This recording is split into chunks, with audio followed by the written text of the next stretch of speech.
Well, proud of our football team. We knew Boston College was going to give us a challenge. They wake up our players when they almost beat Florida State at home last week. So because of that, I thought we practiced well. We knew the sense of urgency that needed to take to come out and win. To be quite honest, starts at Card March. We had a great showing. Our players feel that. They love it. I think it made them more ready to play. We came out and we're firing on a lot of cylinders, scoring points and being productive. Defense started pretty hot early on, and of course some things cooled down after that, but really proud of the start we had, and a lot of guys made some big plays. A few other guys stepped up and made more plays than they had in the past, and we're going to have to continue to do that. Just certain guys continue to merge, continue to work hard. You never know when your time's going to come about. And on defense, while there's some good things, there's plenty of things to shore up, so it gives us an opportunity to, as coaches, see what we can do to help them perform more efficient all the time, and then as players, maybe we got to play harder, maybe we got to do this or that. There's things we got to shore up as we move forward to some really tough football games coming up. Jeff, off touchdown passes for the Jags, one thing, but he had a streak there where he had 15 receptions in a row. That was fourth most in school history. What made him look so poised in the pocket today and play probably as comfortable as he's played here so far? Well, I think so. I thought it was a great day for Jack. He had a really good week of practice. I say all the time, this guy works at it, puts in the time, he's committed, he wants to do well. Sometimes he wants to do so well. I think he presses. So we kind of worked on relaxing, trusting what you do in practice every day, throwing conviction, standing on balance, trusting the protection. You know what? In my opinion, not only did he play great, but he made throws up the field. These weren't easy little screens and things like that. These were throws up the field, vertical shots, hitting them on the money. Receivers ran good, precise routes. We had good protection. But I thought Jack was as sharp as he's ever been. Jeff, with the victory formation run, kind of misdirection play before the half, how many of those kind of situational plays do you like to keep in your back pocket for to pull out one? Well, that's one we have put in. My first year at Purdue, it helped us win the bowl game. Score right foot in the half, got a field goal, we won by 3. We run it one time before. We practice it once a week. You know what? We have a selection of trick plays. Our guys love practicing them. Sometimes we ask for their input. We want to make it fun. I'm not gonna lie, my family's been on me because I haven't run many trick plays before games. So that was kind of the perfect opportunity. Believe it or not, there's a strategy to that play. You can't really run it with under 20 seconds because really you're going to get some yards, hopefully. You can get in range, but you need a little time to maybe get in field goal range or get a touchdown. So 35, whatever we had on it was actually perfect. We executed to perfection, got down in field goal range, took a penalty, but we ended up scoring a touchdown, and that was key. So I just think they're fun to do. Our players enjoy it. Like I said, we practice it once a week because as coaches we don't want to screw it up. But we definitely have a handful every week that are at least on the table ready to use. It's just a matter of whether I get to it. Coach, if you could just kind of talk about the offense in terms of the balance between Jahar and the ball, and then having the outside threats in Coleman, Huggins, Bruce, Thrash. Is that kind of what you envision for the offense? Is that balance to be dangerous in both? Well, these guys work hard, and I'm proud of that simple fact. When there's one ball and you got multiple weapons, you know what? I can't predict where the ball is going to throw. You got to kind of gain confidence of your quarterback. You got to just stick with it. You never know when your number is going to be called. I think we got a collection of receivers that all work really hard, all can make plays. They just continue to work and stick to the grind. We're going to have to use them as we progress to some really tough football games. Those certain guys are going to have to emerge, and I think they will as long as they continue to do that. We've got some running backs. Yes, Jawar is special. The other running backs run hard. They do a really good job. And take that and take an offensive line that should get more credit because they've been consistent.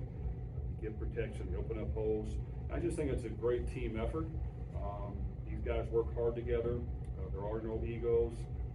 Everybody wants to do well every week, but you know what? Some days you may get a lot of touches. Other days maybe not as much. But you just got to stick with it. Continue to work because that's how you build a great football team, and I like the effort that we've had to this point. Jeff, you back to the gadget plays. You had an offensive lineman do a cartwheel during the game today. What is the strategy behind that? Well, we wanted him to do the splits, but he didn't quite get that, so he went with the cartwheel. The play actually didn't get open. We were hoping it would. Obviously didn't distract anybody other than our fans, maybe. But we scrambled. Actually, we fumbled the ball. We scrambled. But you know what? That's a play where you just kind of split the tackle out. You sneak the tight end at the tackle position, hope to get him down the middle. And they pointed to the tight end, so they recognized that's a smart football team. They recognized it.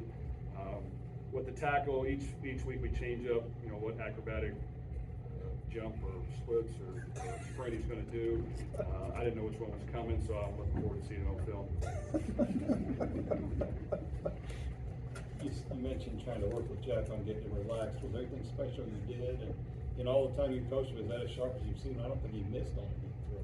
Well, he was sharp, and quarterback is a unique position. You just got to be able to relax and have poise and be able to do everything you normally do in practice when you know you're not going to be tackled. In the game, when you could be tackled and hit really hard. So I just think mentally you got to just be able to block things out. So you just got to train it, you got to retrain it, you got to retrain it. It's like a golf swing. You just got to keep retraining, retraining, retraining. He's played a lot of football, but today he was sharp. And, these were vertical shots up the field, all the money. Through great poise, trusted the protection. So yes, it was a great performance, and now the bar has been raised for him. So he's got to continue to try to do that more often, and be as consistent as he can. And yes, we asked the quarterback to do a lot. We've got some good weapons around him to help, and we got to make sure we use them. But it was a really, really good performance by him. Jeff, Two more.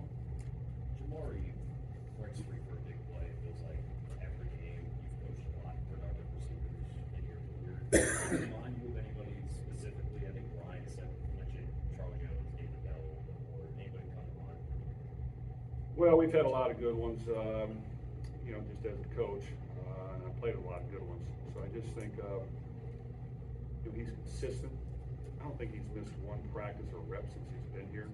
That's a little bit of luck with staying healthy, but he doesn't. He wants to be out there and get better. He's a team player. When he's not getting the ball, it's not like, hey, I'm open, why don't we throw it? Not at all. He just continues to work, and he's got experience. It's his fifth year. His last year. He wants to go out with a bang. He knows we're going to try to throw the ball and throw the ball vertically, which can help people at the next level, because we're not just a bubble screen, throw by line of scrimmage. We want to throw the ball vertical and let those guys show NFL scouts what they can do. So, like I said, it's a good collection of receivers that all work hard, all have talent. Of course, he's gotten a lot of balls. And he made some big ones today. So I think consistency is always what you're trying to build in all your guys. And I just think these guys can stay healthy and keep working. Hopefully we can continue to improve. Yeah, Jeff, it's a short week and you're the team that's traveling. What are the biggest adjustments and things you have to do to be successful on Friday? Well, over the years, I think you have to have the right balance. You want to get a lot of work in and get them prepped and ready, yes, but you also want to let their bodies heal. Mentally prepare them a little bit more early on in the week, and maybe have a little bit less physical practice, because really you want them fresh for the game. I still remember being in the Schnellenberger area where physicality every week was used, and